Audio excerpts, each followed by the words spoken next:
Hi friends, good evening. ಇವತ್ತು ನಾನಿಲ್ಲಿ ಸಿಂಪಲ್ಲಾಗಿ ಪುರಿ ಒಗ್ಗರಣೆ ಹೇಗೆ ಮಾಡೋದು ಅಂತ ತೋರಿಸ್ತೀನಿ.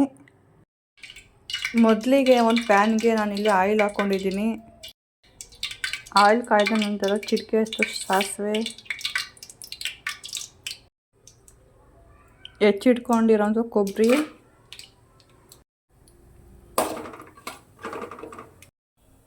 ಜಜ್ಜಿಟ್ಕೊಂಡಿರೋಂಥ ಬೆಳ್ಳುಳ್ಳಿ, ಕಡಲೆಬೀಜ,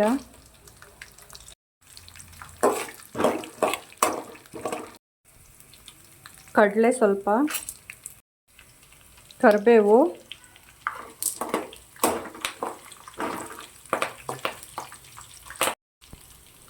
ರುಚಿಗೆ ತಕ್ಕಷ್ಟು ಉಪ್ಪು,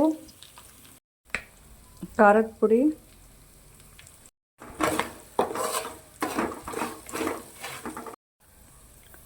ಎಲ್ಲ ಹಾಕಿದ ತಕ್ಷಣ ಮಿಕ್ಸ್ ಮಾಡ್ಕೊಂಡಿದ್ದ ತಕ್ಷಣ ಸ್ವಲ್ಪ ಕಂಪ್ಲೀಟಾಗಿ ಕೂಲಾಗೋಗಿ ಬಿಡಬೇಕು. ಫೈನಲಿ ಕಂಪ್ಲೀಟಾಗಿ ಎಲ್ಲ ಕೂಲಾದ ನಂತರ ಪುರಿ ಹಾಕ್ಕೊಂಡು ಈ ಥರ ಎಲ್ಲ ಮಿಕ್ಸ್ ಮಾಡಿಕೊಂಡ್ರೆ ಪುರಿ ಒಗ್ಗರಣೆ ರೆಡಿ.